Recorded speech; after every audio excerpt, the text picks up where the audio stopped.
Allison Rosen. Allison Rosen is your new best friend. Allison, with her the good times never end. Allison Rosen, doing the wavy pencil dance again. Allison Rosen, Allison's your new best friend. Hey everyone. Hi. Hello. Welcome to another exciting episode of Allison Rosen is your new best friend. I'm sitting here in my studio with comedian Leah Rudick. Hello. Hi. I meant to add to my intro that she has a special that came out on November 7th. Yeah, you went right Spiraling. to it. I know. I have been doing this for 45 years. Not really, but it feels like, no, it's, I don't know, like 12, 13 years. And in the last 6 months, Tony, 8 months, 18 months. I don't know where you're going with this. Intros? Yes. Oh, it's been longer than that. 3 years. Something like that. My ability to do intros has plummeted. Yes. It's cratered. It's as if one day you went to walk and you just fell. Yeah. I don't know what happened. It's probably just a phase. A 3-year phase. I like your cups half full attitude. You got it. Okay, so you got the special. You have millions of followers across your social media channels. You do characters on TikTok. My mother-in-law is a huge fan. She's the one who initially told me about you. That's amazing. Like, do you watch? There's this. She's so funny. She does this character, wealthy woman, and and she showed. And amazing. So and then when I had the opportunity to have you on the show, I said yes. And it just worked out that Diane, Daniel's mother, is here and got to meet you. So I feel like we made her dream come true. Oh, I mean, what a joy. She made me feel like a celebrity. Well, good. And joining us as well is Tony. Hi. Hi. Now, the last thing the listeners know about you is you were going to do the show and then you felt nauseated and turned red. I don't know. I'm sorry. I couldn't get it out on the show without laughing, and it's happening again. And it makes was weird. It makes me seem like some kind of ghoul. But the fact that you turned red is making me laugh. It just is making me laugh, though. I don't know what was up, but I literally, I felt really sick, and I turned to Flo, and I was like, because my face felt hot. I was like, am I red? And she was like, yes, you're super red. I don't know what was up. Nothing happened. I ended up like it all just passed. No vomiting. I did some emergency trips to the bathroom of just in case, but everything was okay. Yeah. God. All right. So all the fluids stayed. You're welcome for that info. All the fluids stayed within your body. Yes, in the normal ways. Yes, they still got out eventually, but yeah. Well, yeah. No, I don't. I'm not asking like, have you not gone to the bathroom? I know. Any suspicious gas or anything? No. Not even suspicious gas? No, not suspicious. Had you eaten anything weird? No.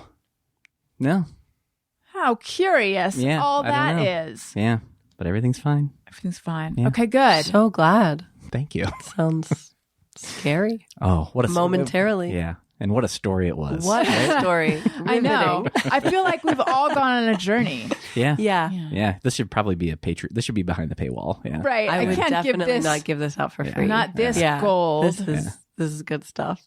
I feel like I should take advantage of the slight pause that I have created by talking right now. And you know how at the end I'm always like, here's my 15 plugs. Mm-hmm. I feel like I should like work in one or two right up here. Ooh. I'm just trying to think like, what are really what's the most salient thing I need to share with everyone? Get it in. I know. Yeah. I'm gonna try. So that's going to be the new thing is talking about what you're going to plug. Listen, the old thing was me talking about various insects that I would find in the studio. So I think this is an evolution. The problem is I was like, got to make sure I mention that. And now I just don't know what it was. Is it my newsletter? Maybe. I would like everyone, please. What'd you say? That link tree. That's all you got to do. No, that goes at the end though.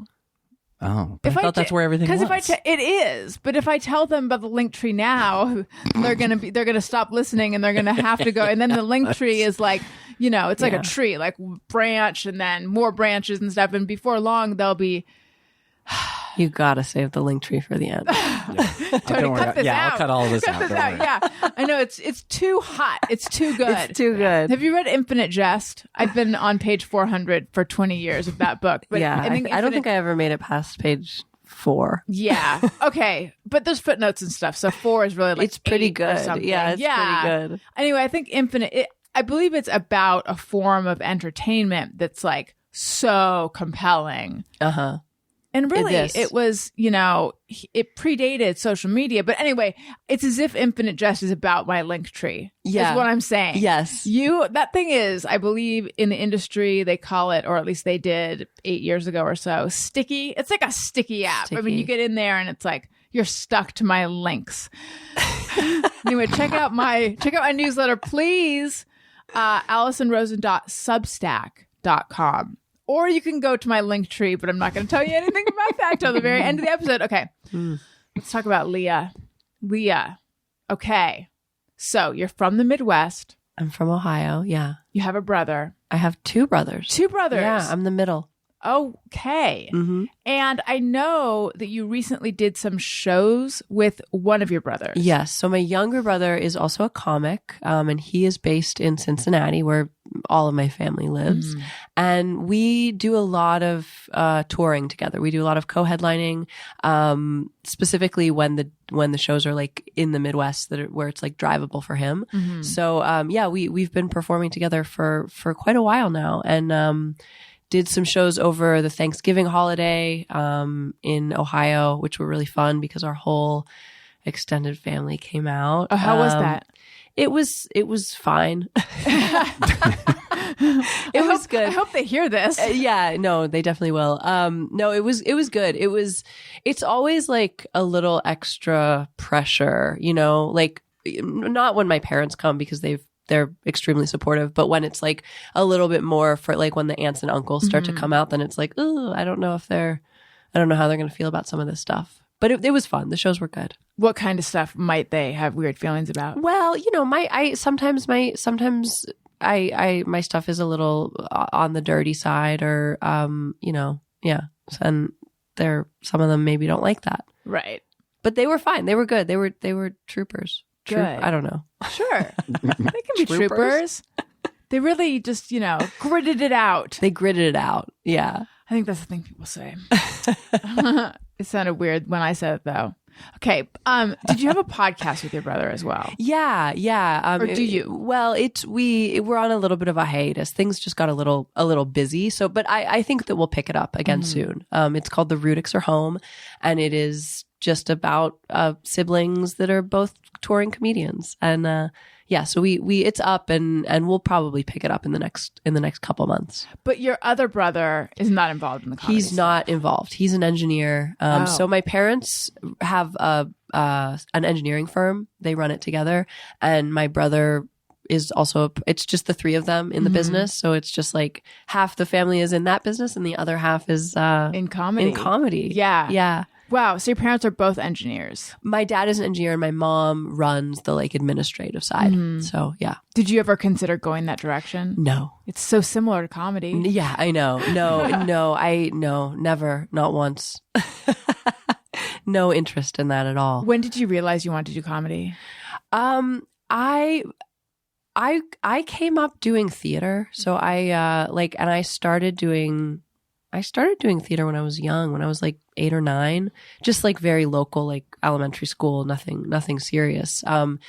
Because I was like a super shy kid, and it was like the one thing that kind of brought me out of my shell.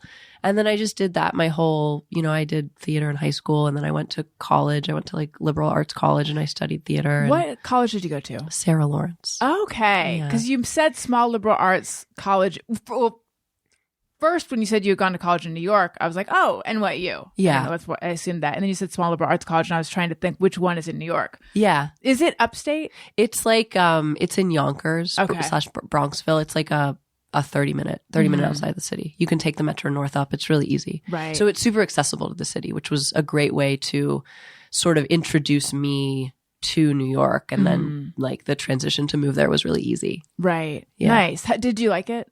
I did. Yeah, I did. I actually just was back there. I just got back yesterday. I went back and did like an alumni keynote speech. Oh, how cool. It was really fun. Yeah, so it was so cool to be back on campus and to like see some old professors and, you know, very nostalgic. Yeah. Yeah. I bet.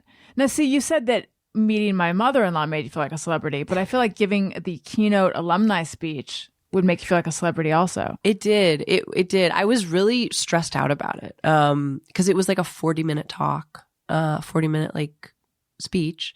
And and they I watched some like prior talks and they were like really big, like, like big TV producers and stuff. And I was like, oh, I don't know. Cause I've had a really, great couple of years. And before that, it was really like a lot of struggling. So I was like, I feel like a fraud doing this. But I just told the story of the past like 2 decades. And I don't know. I think it went over well. Yeah. Good. Was it a reunion? It wasn't. No, it was just like an alumni event, alumni and student event. Mm-hmm. Yeah. Story of the past 2 decades. What is it? Oh boy. It's like I feel like a lot of people's story, which is just a struggle to get by, to break through, I was in New York for like 8 years and I've been in LA for the past 8 years. And, it's just like working a bunch of different day jobs and, performing and trying to, get like audition and find reps and get reps and, all that stuff. And then things took off during the pandemic because I got on TikTok. And it was your brother who recommended it, right? Yeah. So it was like he kept being like, you got to get on TikTok. And I was like, I don't know. Like children on there. But I wasn't doing anything else. Children doing dances. Just That's what I thought it was for the longest Yeah, time. And I was like, too. and I hate Reel. Now I'm fine with them. But at the beginning, I was like, I don't like watching them. Why would I want to go to an app that's only that? Yeah. And then I discovered it's not really that at all. It's a very specialized algorithm for whatever you want. It can be anything. So then I got on there and things kind of really took off and, it just got a bunch of followers and then it allowed. Did that happen quickly? Once you were on there? It felt very quick because I've been doing this for like 18 years. So it was over the course of a couple years. But it was like there were a couple videos that went sort of like exponentially viral so that stuff did feel pretty overnight. Like that happened in the course of a few months.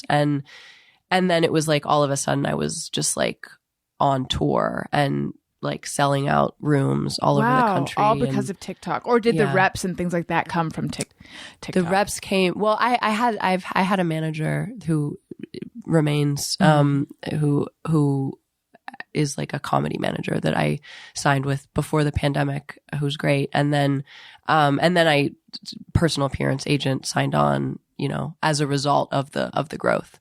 And so it's been like I've been booked through both of those. Did opportunities come to you because of TikTok or rather because of the popularity on TikTok? Or was it more like you could approach someone and they took you seriously because look at all this? It was a little bit of both. It was a lot of things coming my way. Mm-hmm. And then I, at one point I just had a conversation with my manager where I was like, this is happening. And then he kind of sprung into action and started booking me dates. And then the agents that was like, they came to us. Right. Yeah. Wow. That's so cool. Yeah. So when did you first get on TikTok? The end of 2020 or early 2021. Mm-hmm. Yeah. And the videos and you said you had videos that went. Was the end of 2020. I don't know. It was pandemic. It's all. Yeah. You saw how good I am with time. You had videos that went viral within the first few months that you were on there. Yes. Yeah, I had a couple videos that I did where I played my mom, like giving out food, like pretending to give food after the like holiday when I come home. So those went viral. And then, but the real viral stuff happened when I started doing the wealthy woman character, which happened maybe a year into me being on TikTok. So how would you, for someone who hasn't seen that character, how would you describe her? Yeah, so it's a character who is just this very oblivious, kind of wide-eyed, very rich lady who is talking about experiences she's having, sort of like experiences doing things that are very outside of her own bubble, like going to the laundromat or going camping or going to like restaurants, like going to a drive-through, going to Cracker Barrel, and just like soaking up these experiences that are just very basic, normal, middle class life experiences, but she's just like so excited about them. And then there's also like very funny commentary about those experiences, like jokes kind of woven in, I would say. Yeah, I mean that's what I try to do. And is this a character did you do characters before TikTok? You did, because you came up in improv, right? I came up doing sketch. Yeah, I was doing sketch. That was what I was doing in New York for most of the time I was there. I was working with she's my writing partner, my comedy partner, Katie Hartman, and we had a sketch duo, and that's what we. But so my background is very much character based. Characters. Yeah. So had you done the wealthy woman character? No. That just kind of, I don't know where it came out of. One day I was just like, I was just trying to figure out what a fun thing would be to do, and I was like, what about like a rich person who has never gone camping, like, and doesn't even have like the language for what these like, doesn't have frame of reference for these basic things. And then it kind of just snowballed from there. But I think it was, I've had a lot of day jobs working for like wealthy people as like assistants and as, just like in the service industry. So it's definitely like a character that has lived in my brain. Right. What are some of the other characters that you like to do? I do this weird love coach character. Who's just like a total freak, who wears this like, who has these like really short bangs and these like freak glasses, and she's just like gives love advice, and it's just really like absurd and kind of gross and fun. I was doing this like teenage boy for a while, this boy Joey, who I don't know, just kind of is always like playing with socks in his room, but like just as sock puppets. It's actually like quite innocent, but. How do you feel about people that give love advice, like love coaches and things? I think it's an industry. I don't know. I think it's like, it depends on who the coach is, I guess. I've never hired a love coach. Have you? No. I don't know why I said it in such a like, but people who do, oh my God, kind of way. I think it sounds as if you and I are both trying to take the judgment out of our voices. Yeah, trying to. I know, exactly. But like, yeah, I think there is some judgment for life coaches and love coaches. I think it's easy to judge. Yes. But I don't think I think there are some people who probably do that very well and who are very, very helpful. But I think it also is an industry that is oversaturated with people who may need life coaches themselves, especially online. Yeah, there's like therapy and I think there's therapy in real life, and then there's like the therapy and the coaching and stuff that you see online, which is its own separate thing of like, some of this is irresponsible, what you're saying. But then also like, I also eat it up. Like I love to watch it. Someone who's going to tell me how to do things to make everything easier. Yes, please. Yeah. I'll take it from wherever I can get it. Yeah. Help me. What is your algorithm like? What kind of stuff does TikTok think you want to see? Right now it's a lot of Taylor Swift. A lot of like Barbara, what's her name? Barbara Corcoran? Barbara Corcoran from Shark Tank. Yeah. A lot of like real estate advice. Can I tell you a Barbara Corcoran hot tip from when I worked at Time Out New York and I interviewed her before Shark Tank, when she was just like, do you remember how big she was when we lived? So you and I overlapped in New York. That was an off-air conversation, but she was like a renowned real estate agent in New York for a long time, perhaps still. She told me So what year would this have been? It would have been like 2006, 2007. She's like, Red Hook is going to blow up. Oh, wow. Yeah. She was right. Mm-hmm. Yeah. I was not really in a real estate purchasing position Yeah. when I worked at Time Out in New York and lived with my sister. Sure. But still, it was a hot tip. I mean, she's so cool. I feel like I would listen to anything she says. Have you read her book? No. It's good. It's interesting. She talks about when she was interviewing people, maybe to be her assistant or to work for her. This is devious. She would schedule them all for like schedule all their appointments for the same time, so that when they were in the waiting room, they'd look around and be like, "Oh shit, there's a lot of competition for this job." Oh, wow. Mm-hmm. That's hardcore. Yeah, that's really intense. Good for her. Mm-hmm. Yeah, I think so. Yeah.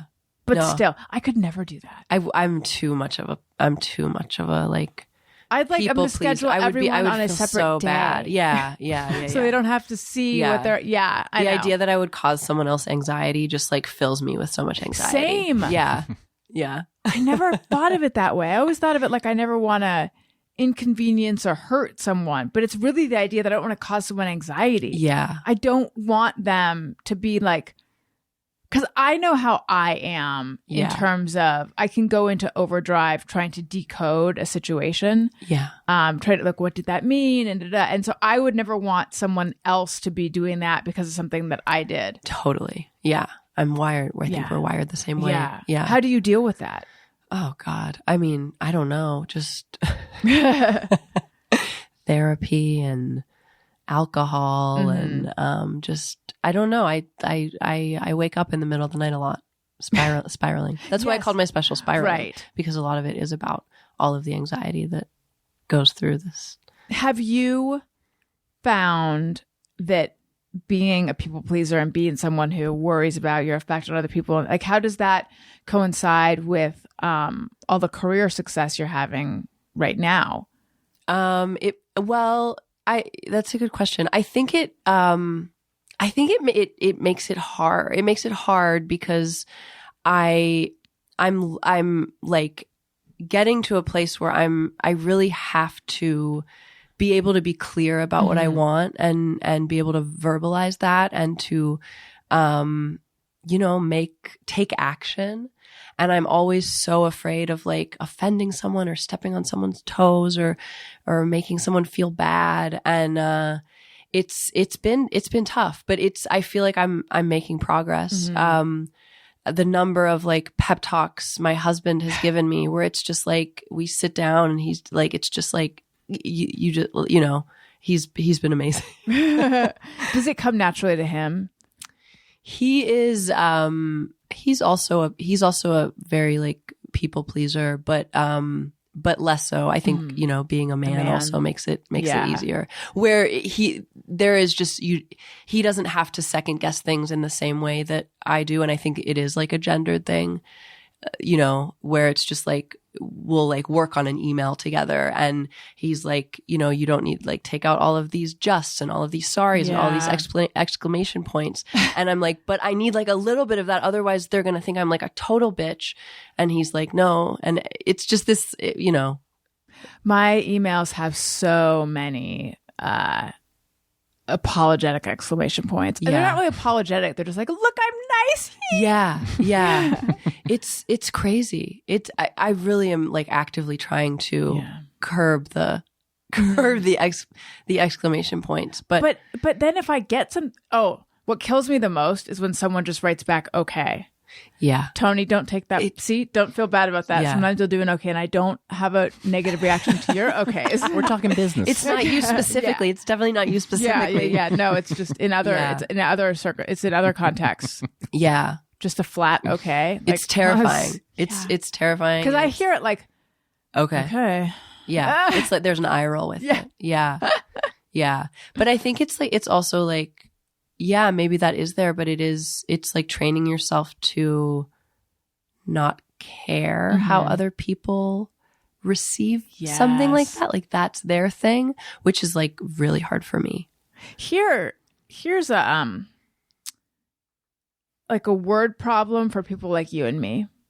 So my son is in occupational therapy, and I had told his occupational therapist that we were not available, on this date and on this date, but it was a few weeks ago. So then yesterday I got a text from her in the morning. Hi, will I be seeing Owen at 2:00? Now. This is a landmine. Yeah. You see the problem, right? Yeah. Because if I write back and I say no, then it seems like I'm flaky. I mean, I would never write no. Yeah. But if I say like, no, as I let you know before, we're not available, then I'm bitchy. Then it sounds very passive aggressive. Yes. Yeah. So finally what I did is I said, hi, thanks for checking in. We're still unavailable. Ooh, that's good. I mean, I felt like I threaded the needle, but at the same time, and then I had to just go like, I don't need another sentence of trying to make this feel okay for her. Like, Yep. we'll just see what happens. And then she's like, oh, that's right. I was like, oh, phew. Oh, phew. Oh, thank God. I mean, she said a little more than that, but like everything was, I mean, she did some exclamation points. It was all good. But it really, like, I really never know on that one where like you have actually been clear, but the other person is confused and you want to let them. It's so tricky. You don't want to make them feel like, it's, oh God, the lengths and the circles that we go. Because there was a draft in my mind that's like, just letting you know that I had mentioned it before because I don't want you to think I'm flaky. I'm like, it's like too much. Yeah. Yeah. Yeah. It's, I would take a class on this. Yes. I'm sure there is one. Probably on TikTok somewhere. Probably on TikTok. Right. Yeah. What's your mom like where all this is concerned? She is like me. She's like me. She's a pleaser. She does not want to offend. It's a Midwestern thing, I think. I mean, it's not just a Midwestern thing, right. but like it is part of being raised in that part of the world as a woman where you just want everyone to think you're nice and polite. That's the most important thing. Right. Yeah. But like and you had said this a little bit, but I'm just kind of going back to this. Headlining and things like that, you do have to communicate clearly what it is you want, because you do have people now who are under you or trying to execute your vision or whatever. Like they actually do just want to make you happy. And so, because that's happened to me in a situation where I didn't communicate what I wanted, and then I didn't get what I wanted, and then it's like, well, now I'm unhappy. Yeah, and the other person wanted to give me what yeah, it's hard. It is hard, and it for me, it's just like baby steps. Like it's, and I think I am getting better at it just because it's little things where like stepping into the role of a headliner, it's such a mind fuck because 2 years ago I wasn't doing that, and I was I was because it's like they like people who are featuring for you or opening for you want direction from you, and they come into the green room, and the first couple times I was like, well, what do you want? How much time do you want to do?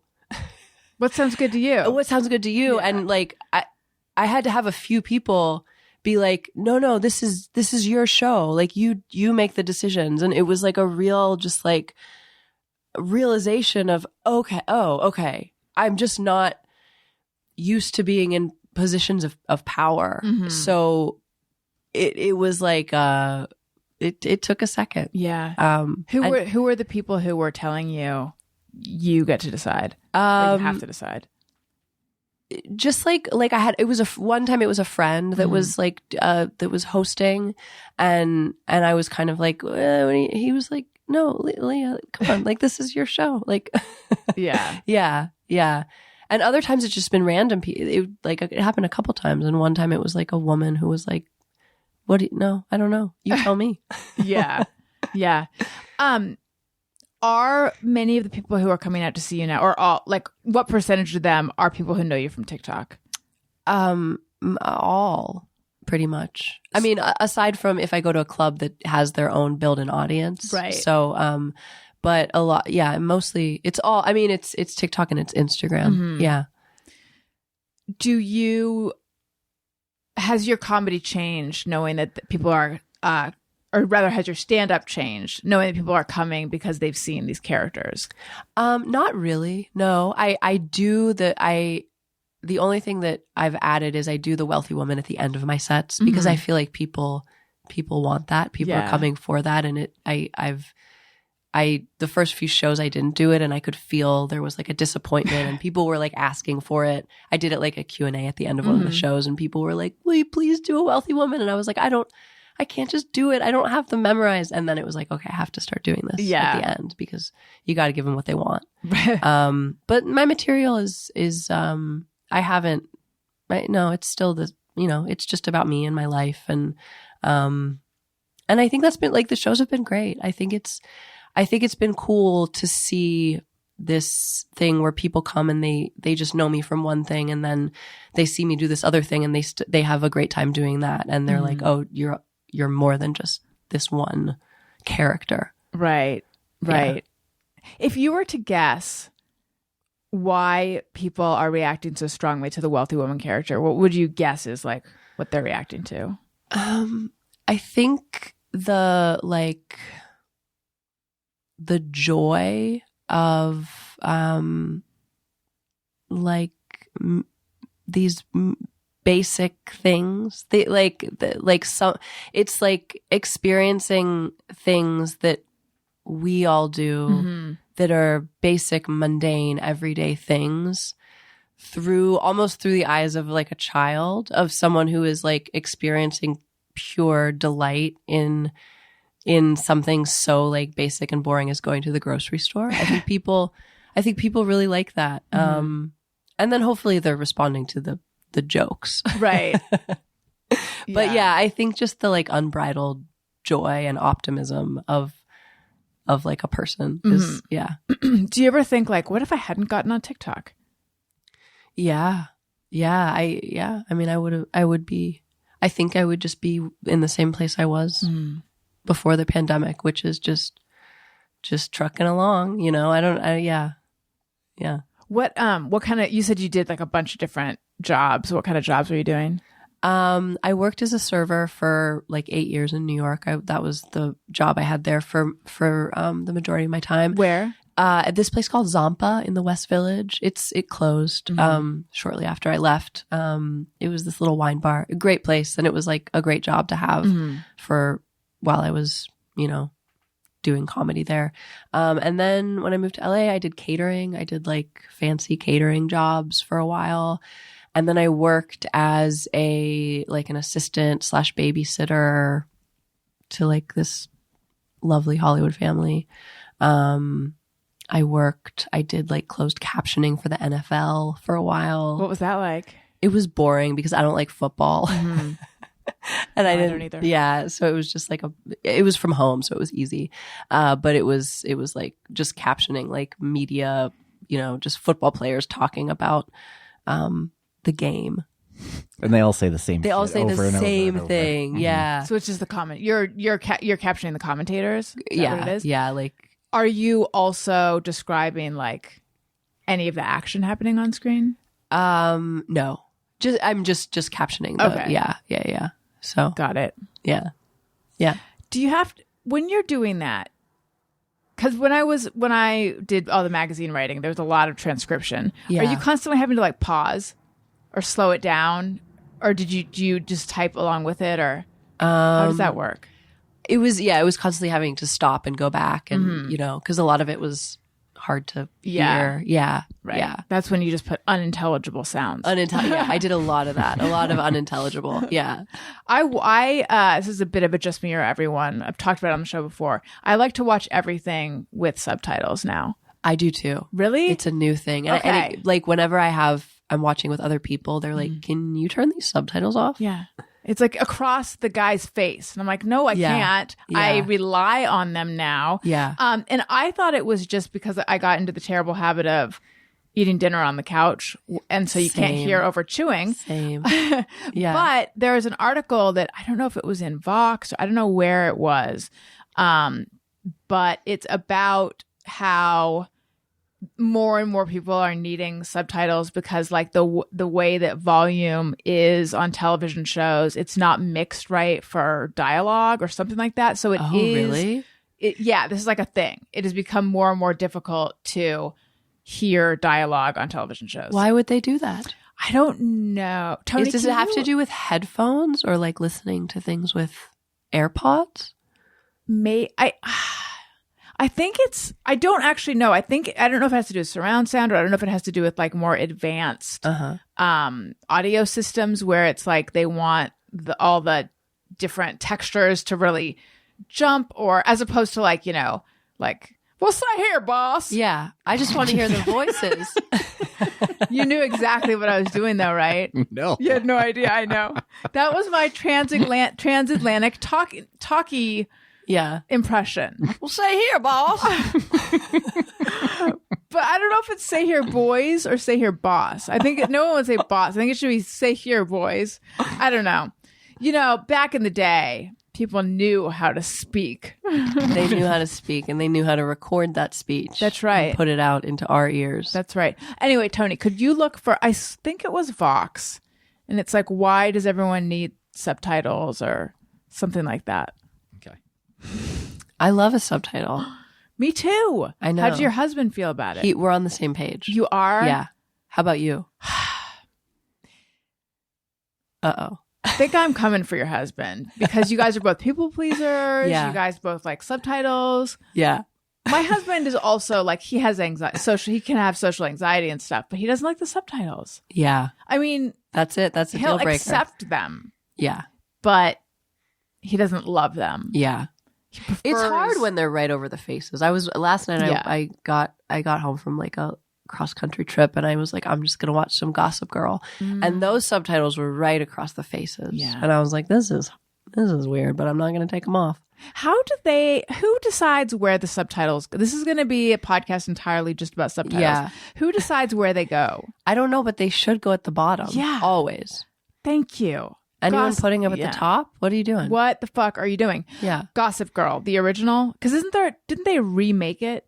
Oh, I don't know. I'm just watching. redid it. I'm just like binging it for the first time. Really? Yeah. Yeah. I can't stop. I'm on season 3, episode 10. What's happening now? Oh God, Blair is being so mean. What's happening now? Serena just got involved with Tripp, the congressman. Oh, yes. They had it was the Thanksgiving episode where everything kind of exploded. Is that Aaron Tveit? I don't know how the to pronounce- actor? Yeah, I don't know. how to pronounce his I last don't name. know Okay. anyone's name. I remember Tripp. Yeah. I think that is who that is. And I liked him, I think. I can't remember if he's good or bad, though. He seems good so far, but who knows? I mean, things Anything. change on a dime. On a dime. On a dime. Within an episode, a person. Yes. Yeah. I really enjoyed Gossip Girl, but then I know that the final reveal, and I won't spoil it. Do you know who Gossip Girl is? Well, I accidentally Googled it one day. Not accidentally, but I put the wrong thing in the search engine and it came up as Dan being Gossip Girl. And I cannot believe that is true. Don't tell me. I won't. Well, here's the thing. Is it true? That is my understanding based on pop culture, but I never watched it. Like I didn't stick with it that long. Okay. So the final reveal I was not there for. Okay. Because it's so many seasons, I think. I don't know when I'm going to get there, but I'll get there. I know you will. I know you can do it. Have you found anything yet? Well, the first thing I found was led to a video, and so obviously I didn't do that. So I tried to find some other stuff. It looks like talking about production can keep a couple of boom mics suspended overhead at all times, but can also rig actor up with few hidden mics. Upshot is the dialogue is almost always gets recorded acceptably, but it removes the pressure on performers to deliver their lines with the clarity that they would maybe on stage. Like, say here, boys. Exactly. So yeah, I'm only part way through this. Is that from Vox? No, the Vox thing just led to a video. Oh. There was a small article, but then it led you to the video. So, yeah. Okay. Maybe it was the Atlantic. Oh, That sounds that sounds good. erudite. Yeah. Speaking of, what did you major in at Sarah Lawrence? Well, Sarah Lawrence doesn't have majors. Oh, right. Do they have grades? No. Well, they do, but you don't see them. Like they grade you, but you don't get like a report card. It just goes Wow. into the records. It's very strange. It's yeah. not really helpful for if you want like continuing education, if you want to get a master's or Right. something. Like if you get a transcript, is it just like images? Yeah. I got a transcript like years after I graduated and I was like, oh, I got like a B in this class. I thought I did. I was surprised by some of it. Because you thought you did better I than thought B? I did better. Yeah. Are you a straight A student kind of person? I was in high school, which is why Sarah Lawrence was good for me because I was like a perfectionist and I was obsessed with getting perfect grades. So Sarah Lawrence was really good because it's very like you create your own education and you do these like thesis projects every semester that is just like what you're interested in and you don't get grades, you just get like written evaluations. And they have concentrations, which are essentially majors. Right. So I studied theater. And then I did a bunch of like writing and like literature classes and stuff like that. Is Sarah Lawrence all women? It's not. It was, and then it became co-ed, I think in the 70s, but it is it's when I was there, it was, I think 70% women. Okay. Yeah. I'm staring at you. I'm staring at you with this expectation that you are looking something up, but I don't know if I verbalized that. Well, you I tried said to get me to go Atlantic. to the Atlantic, which Yeah. I did. I can only see a couple of paragraphs because I don't have an account. But it is there. There is something, but it's from June. I don't know What if is this it, is a though? new article. Oh Huh? boy. What do you mean, what is it? What's it called? What's the headline? Why is everyone watching TV with subtitles on?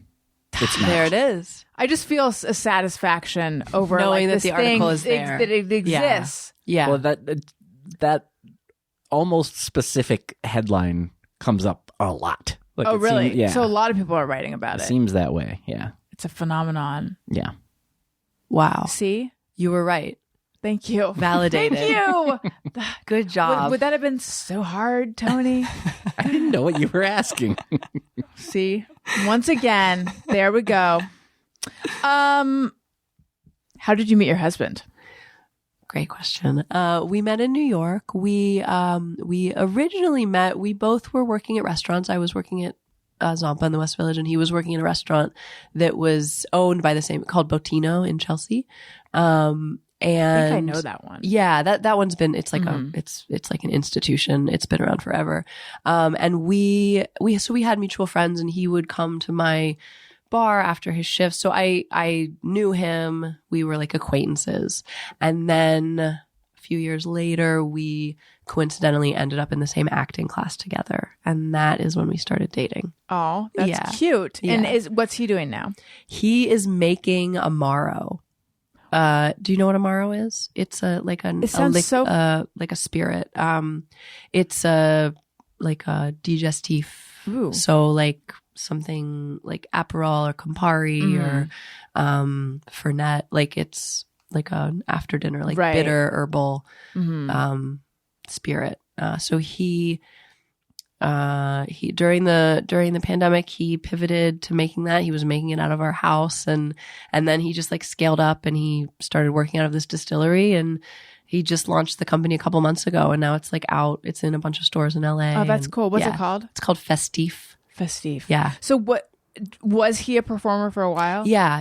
He's an actor. He was in New York acting, and he's a filmmaker and a director. We like made a feature together a few years back, and yeah. Nice. Yeah. How was it working catering parties and things like that when you first got to LA? It was terrible. I mean, I hated it. I hated it because I just had been like, I'd been waiting tables for so long, and I was like, oh God, this is like, Did it feel like a step down? yeah. I mean, it didn't feel like a step down. It just felt like a necessary thing to like make income. And it was like, it was all of these very, very fancy, like Malibu events, it was like serving like turkey burgers to Leonardo DiCaprio, like that kind of thing. And Is that like, a real thing? yeah. And like one time I've been thinking about this story a lot because one time I was working an event and Brad Pitt was there and I was, it was my job to pour the waters to make sure the waters stayed full. And they were like, make sure the waters stay full. You got to keep filling up the waters. And I was like in Brad Pitt's section and I was so nervous because it was Brad Pitt. Of course. And I was just focused on the water and then out of the corner of my eye, I was like, he's looking at me like he's watching me. I was like, oh my God, Brad Pitt is checking me out. And then I just kept at it. And then a little while later, he like motioned me over and I was like, oh my God, oh my God, oh my God. And he goes, you're so funny. And I was like, oh my God. I was like, he saw like my YouTube videos. He knows my like sketch history. He's like, he knows who I am and he's going to like make me a star. Of course, yeah. I was like, thank you. And he was like, the way you pour that water, you're so focused. And I was like, thanks. And then I walked away. I didn't know what to do. Yeah.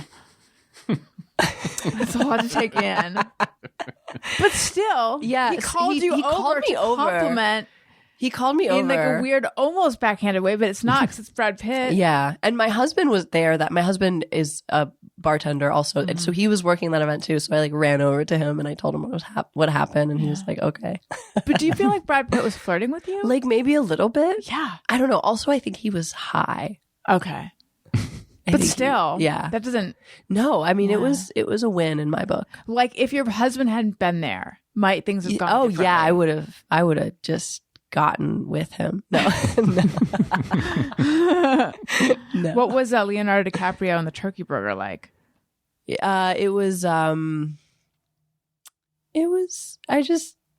asked me, it was like a private event that these like really fancy people, it was like their private summer house in Malibu. And he just asked me for a turkey burger and I got it for him and he said, thanks. That was it. It was pretty, it wasn't like the Brad Pitt event. Right.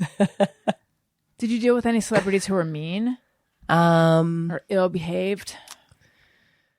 Oh, I'm trying to think.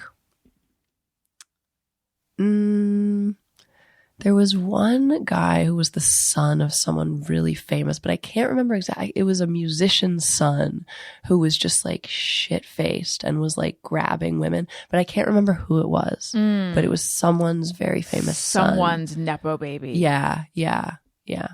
I know that's not very exciting to not have any kind of exciting. actual details, but I mean, it'd be more exciting if we knew. yeah. So when you got out of this job that you hated, Yeah. what was the next thing? Was that when you were like babysitting, personal Yeah. assisting? Yeah.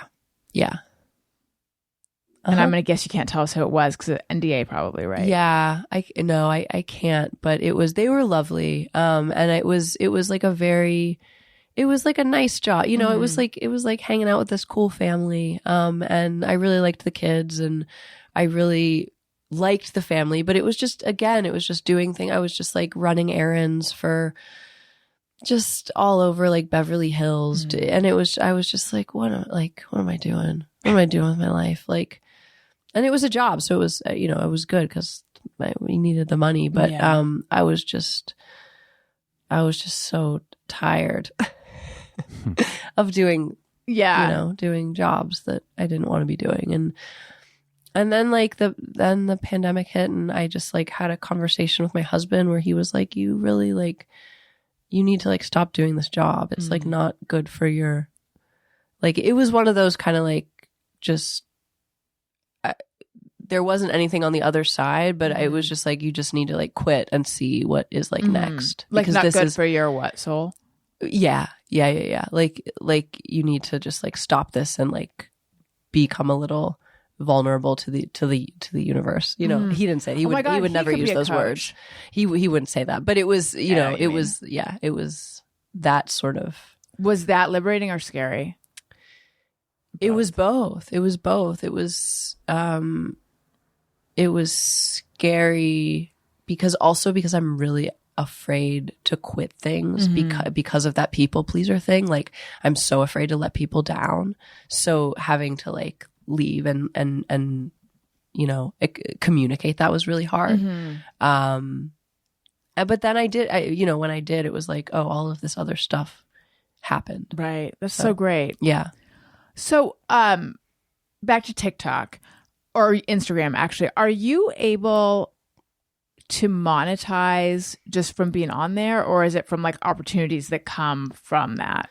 I was able to. For a while, they had these bonus programs that they've discontinued or changed, where you could hit certain milestones every month, and you would, of views, yeah, per video, and you could make, like, I was making a decent amount of money for a while there, and now I have it on TikTok. I'm able to monetize, and also on Facebook, but not on Instagram anymore. The majority of my income now comes from touring. Got it. Yeah. Do you like touring? I do. Yeah, I really do. I mean, it's been a crazy year of just traveling nonstop. So it's been like exhausting. But it's like amazing. It's been awesome just to like go to all these different cities and like meet all these people and have crowds that know you. Have crowds. And it's your work. So different from like my years of just performing for random people and having to like prove yourself over and over again. Being able to like go into a room full of people who are excited for you to be there already and like already on your side. It's just like such a treat. Yeah. It really is. It's been awesome. That's great. Yeah. I think we should do Just Me or Everyone. Yes. This is the site, and I know that you read the email because you were a straight A student, and I love did. that. I did. love that because you have no idea how many people come in and they're like, "Oh, what?" Oh no, I do my assignments. Yeah, so I feel good about that. We have a song. Sometimes I ponder on something I have thought or done. Is it just me or everyone? All right. Do you happen to have a Just Me or Everyone? I do. So I do this thing that whenever I hear someone, when I'm driving and someone honks, I always assume they're honking at me. I understand. I don't think it's everyone. No. I'm trying to think if it's me. It is not always me. Sometimes I think I have almost this like reactionary, I always assume it's me, it's never me thing. So they actually could be honking at me and I'd just be like oblivious. Okay. Sometimes I'm late to realize. Yeah. Okay. Like I went to this horrendous summer camp for 6 days. It was the worst 6 days of my life when I was 10. It involved a lot of horseback riding. I don't hate horseback riding. I just hated my experience at this camp. And I remember some like teenager counselor person yelling at me like, "Terrible cutting in. That was terrible cutting in." Like I didn't observe proper horse protocol that I didn't know for like getting into the line. I don't know. God. Is it my fault? Is it the horse's fault? I don't know. But I was just like, wow, someone's getting their ass reamed right now. And then it's like, oh shit, it's you. Me. Yeah. I didn't realize it was me. I mean, that's ridiculous. Well, it sucks for them. Yeah. Thank you. I thought so. I was 10. Yeah, you were Give me 10. a break. What's wrong with that guy? I don't know. He had been there for too long. He was jaded. Yeah. He'd lost the passion. Once the burnout sets in from being a counselor at a horse camp, you can't get it back. You can't get it back. Mm-mm. That's it. Exactly. Yeah. Tony, where are you and the honking? I have a degree of that. I definitely will look and make sure that, or like immediately like, think like, did I do something? But I feel like I'm like a little too aware of my surroundings sometimes, I think. So I usually feel confident enough that I didn't. But there's a little bit of that. That's happens. good. I'm like oblivious all the time. And also like my biggest fear is like getting in trouble. So I'm with you on that. Okay. So I'm just like, oh, did I do something wrong? Am I in trouble? Like that's sort of my like, the like thought that is. Have you been pulled running. over before? Just like once. Once. Yeah. What? Why? I was driving home late from, this was like probably like 10 years ago, and I was driving home late from this like shoot that I was on. I was shooting this like horror film, and it was like in the woods, and I was like looking at the map, and it was these windy roads, and this cop pulled me over, and he thought that I was like driving drunk because I was like looking at the map, but he realized that I wasn't, and then he just let me on my way because I'm, a nice white lady. Sad, but it's true. Yeah. Where are you guys with hearing an ambulance? Because this causes me anxiety. Probably not as much anxiety as the people involved in whatever causing the need for an ambulance. I'm not trying to center myself here. However, this is one of those situations where, like, I want to do right by society and pull to the right. However, if the ambulance is far away and going a different way, then I don't want to like cause a line, the cars to need to. I never know what to do. Yeah. I'm always afraid I'm in the way of the ambulance. Yeah, but I also don't know when to be pulling over. What's your ambulance attack plan? I think I wait to know if they're trying to get by me. I think that I'm so like coming from New York where nobody moves for emergency vehicles, which is terrifying. Like nobody moves, or it's so hard to move. Did you drive in New York? A little bit. I didn't have a car, but like I feel like I had rental cars a lot and stuff like that. So I feel like I could be better. Like I wait and see if they're coming my way and then move. Maybe that's what we're supposed to do, Tony. Yeah, kind of the same. I kind of wait it out a little bit and see how close they're getting to me, or if other people are ahead of me or already pulling over, then I'll do it. Yeah. Maybe I won't feel bad about because that's pretty much what I do too. But I feel like, but I know I'm supposed to be pulling over. That's always what my brain thinks. I always think I'm doing everything wrong on the road. Yeah. I not the road, just life. In life. For me, I know. That's me. Yeah. But imagine if we didn't. Imagine if we just had the confidence that other people have of like, I feel like you could do whatever you want. That would you could walk so into nice. stores and just take things. Not really, but I mean, I don't know. Yeah. This actually just came up. Who was I talking to? I was talking to Todd Perry on, here's a plug, which you can find in my link tree, on Allison and Todd After Hours, the show we do on Patreon. So I was going to therapy and I parked kind of far away because I couldn't find a parking space closer. And it was on a residential street. And the house that I was parked in front of was so beautiful, the way they had their yard and their fence and all of it. And I really wanted to take a picture for inspiration. But I felt like I don't want to be that weirdo and I couldn't get a good one from inside my car. So I just didn't take a picture. But because I couldn't be that person standing outside their house taking a picture of their house because I felt like that's too weird seeming. Yeah. Would you have been able to? No. Okay. I would not have. But then I thought, again, the privilege. But as just a woman standing outside the house taking a picture, probably they would have just been like, oh, she likes our yard. Yeah. Nobody would have. It's not like some cared. weird, creepy thing to do. Yeah. Yeah. But yeah, I just felt like it seems creepy. Yeah. Yeah. I wouldn't have done it either. Yeah. Thank you. Do you happen to have a hey, go fuck yourself? Well, yeah. So and this is maybe getting into, this is so, I know that people talk about this all the time, but because I've been traveling so much, I've been on so many planes this year that I feel like I have a lot of fury towards like airplane stuff now.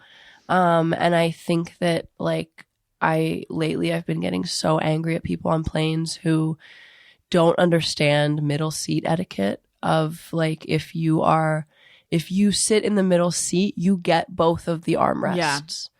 And the number of times that I have had a middle seat and it's always men who just take the armrests if they're on the aisle or the window, that makes me so mad. Yeah. But what? But oh, wait a minute. There's something we'd play. Oh, Hey, hey, Hey, go fuck yourself. To the men who take your armrest. To the men. But and I don't mean this in an accusatory way, but why are you in middle seats? Well, I'm not. I'm not usually, but there's been a few instances where like my flight, I've had to like change my flight or like get onto a different flight at the last minute, and there's just no other choice. I'm sorry. And also people who put the seat back. I don't think people should do that. I agree. Because like, what is it? Do you do that? But are you even more comfortable? Yes, I am. It's so little. I don't it's think so that minimal. people. I'm taller, so I don't like. It's for people who have long like it. There's not. It just is like So I was not aware until some years ago, but well into my flying adult life, that people weren't, that there was a whole movement about let's not lean our chairs back. I didn't realize that I was like being a person, a bad person. That's okay. And I still feel somewhat justified in doing it because it's like, I'm sorry, the airplane offers this. We just have to all do it. Yeah. And then everyone, you know. Yeah. I think that it's justified if it's like a long haul flight. Mm-hmm. I don't know. Yeah. If it's a short flight. It's it's the airline's fault though. Right. They should there are some like the discount airlines don't even have that option, which I think is better. Or they should just give you more legroom.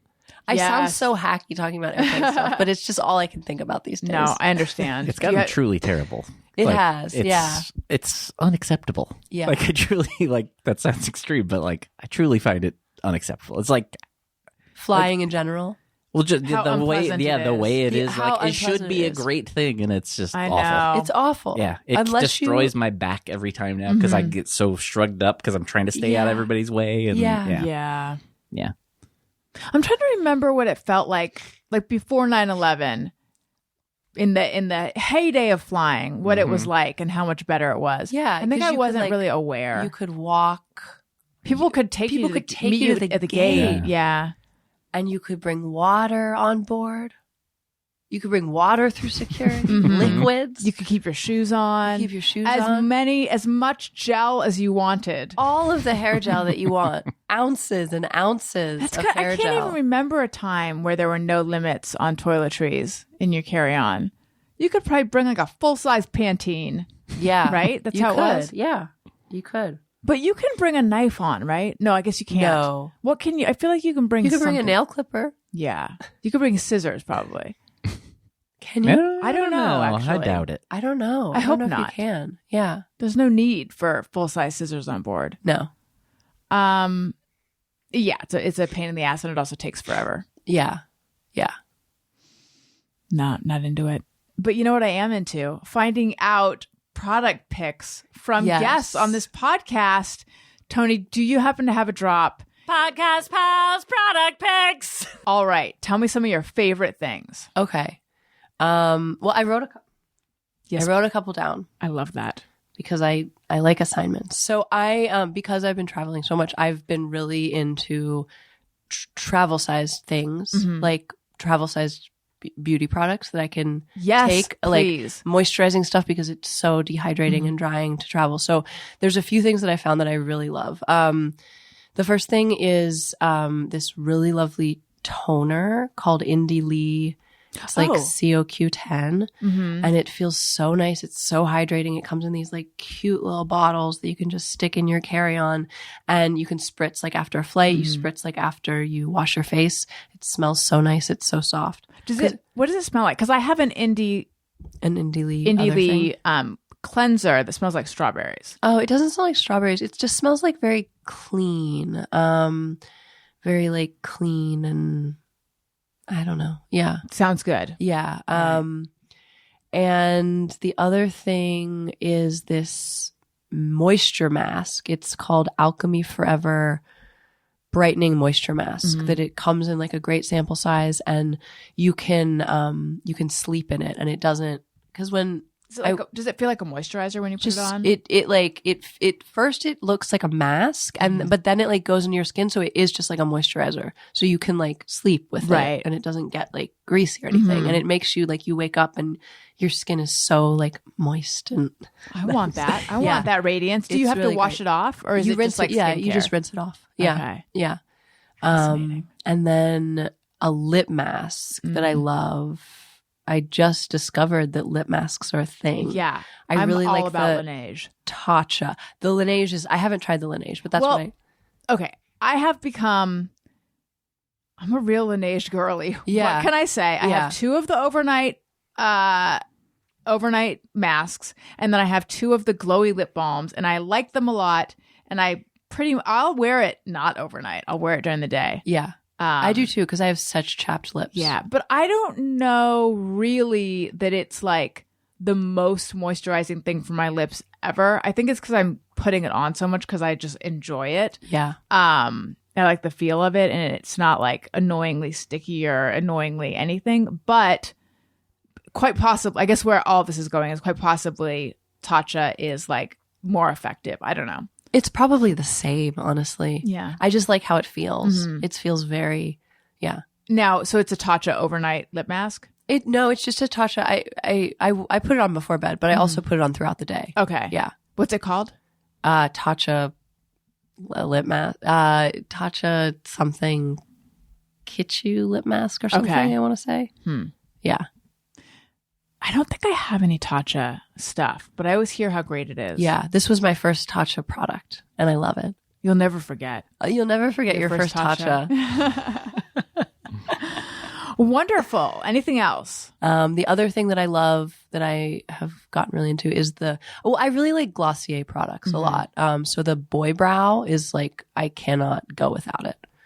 I need to get some more now. Is that in your brows right now? It is, but it's like it's just the dregs, so there's not very much of it. I need to re-up. Yeah. And I like it because it's like they have the like auburn shade that like works great with me.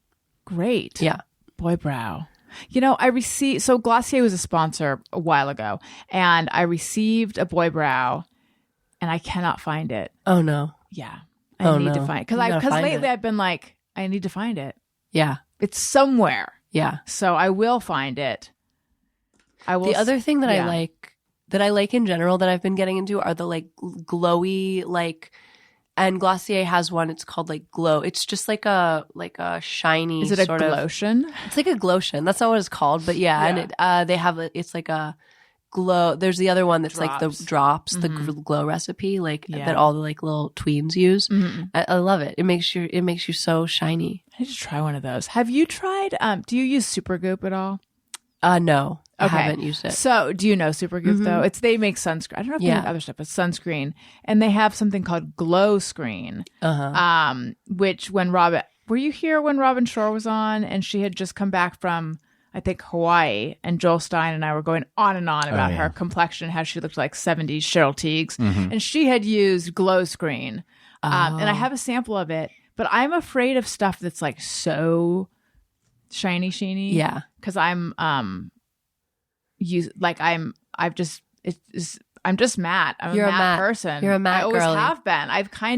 I'm going a little more in the direction of dewy. Yeah. But and I'm liking it even. But I just have always been like your skin has to be matte.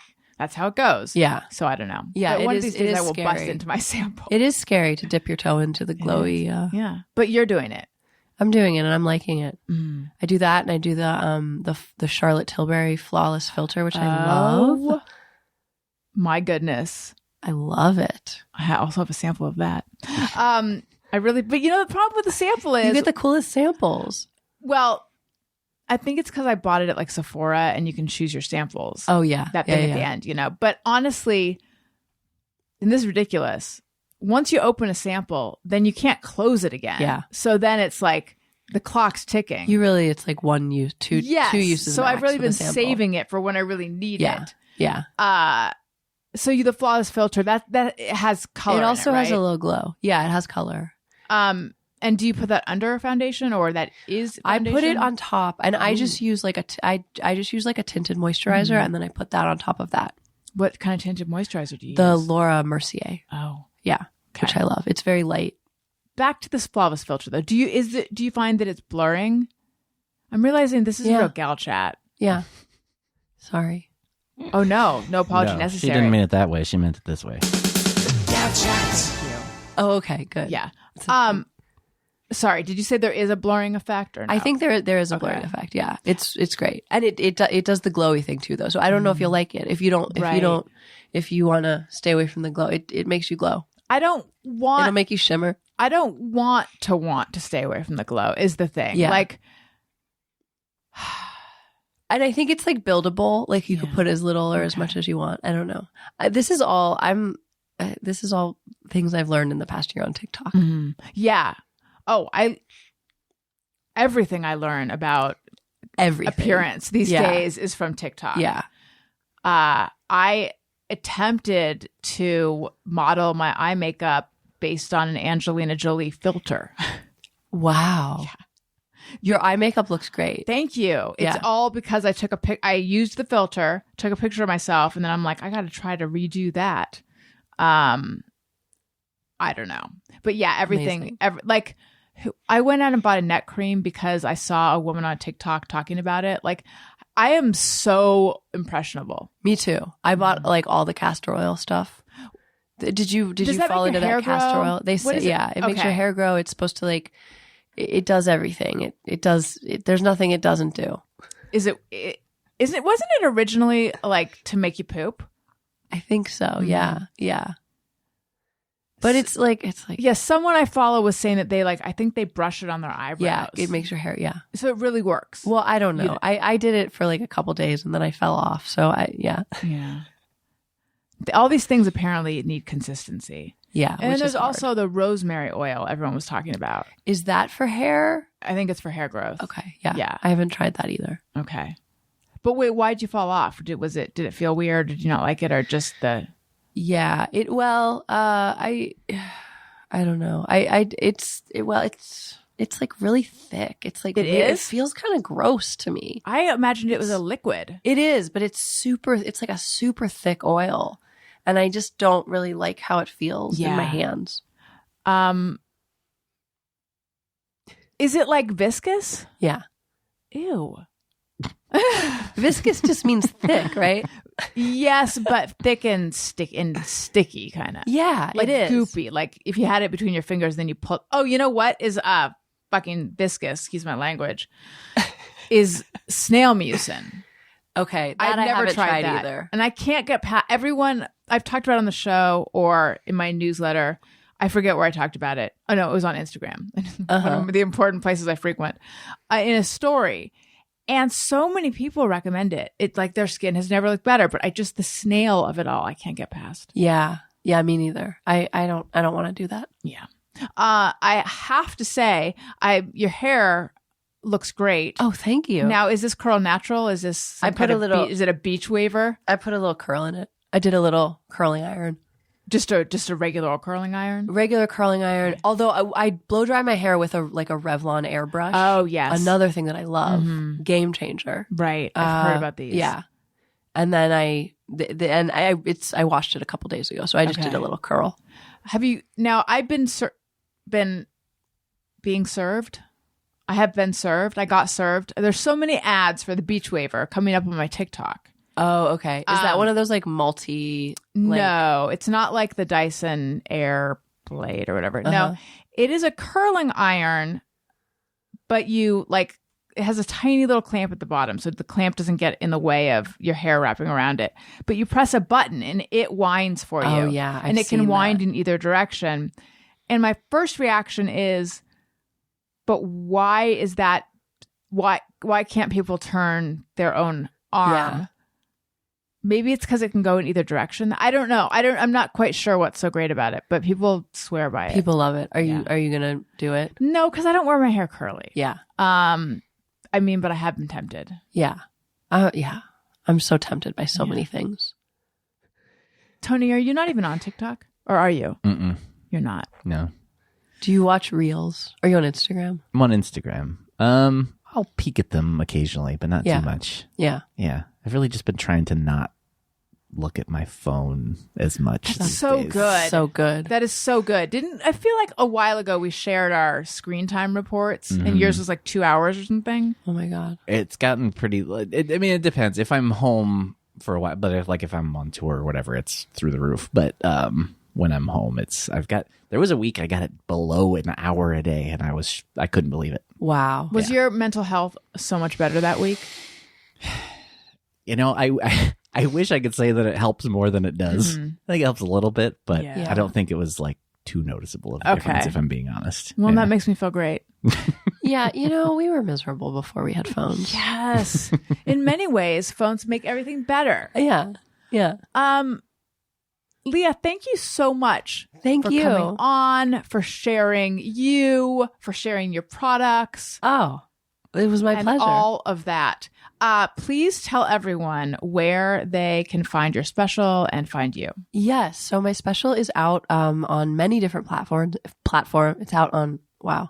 My special is out on many different platforms. It's on Apple TV, Amazon, Google Play, wherever you like to watch your things. You can also find all the information on my social media. My Instagram is at Leah_Rudick and my TikTok is at Leah Rudick. And all my tour dates are on my website, leahrudick.com/tour. Wonderful. Thank you. Tony, what about you? Instagram at Tony Thaxton. and Motion City Soundtrack tour dates on the East Coast and Midwest in January.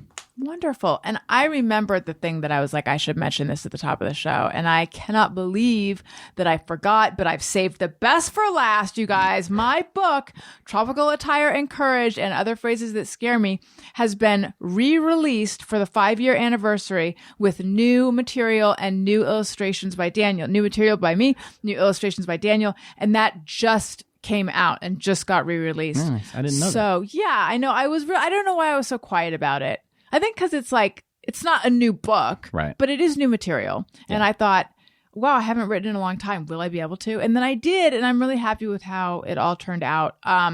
Yeah. And there will be a book reading signing at some point. We got to figure out where to do that and such. But you can if you go to my website on the sidebar, there's a picture of the book. And I think it says buy the book or something like that. Click on that and that'll take you to, the page on Amazon where you can get it. And for everything else, Patreon, all sorts of fun stuff on Patreon. Friend zones are up, guys. So many friend zones, my bonus podcast, and merch and all that stuff. To get to all of that, just go to my link tree. There it is. And that is in my bio on Instagram. So you can you can Google Linktree Allison Rosen. I cannot trust that they'll find it on their own. If you need me to come to your house and type it into your phone, I'm available for that. There's probably a certain Patreon tier where I'll come to your house and I'll find it for you. Oh, fuck. But for them to get to that tier, they have to be able to find my patreon.com/Allison Rosen. Yeah. So, or it's not just the intros you've lost the ability for. It's the outros. Guys, thank you for listening. I love you. You matter. Goodbye. Hey, do you know about the Allison Rosen Show?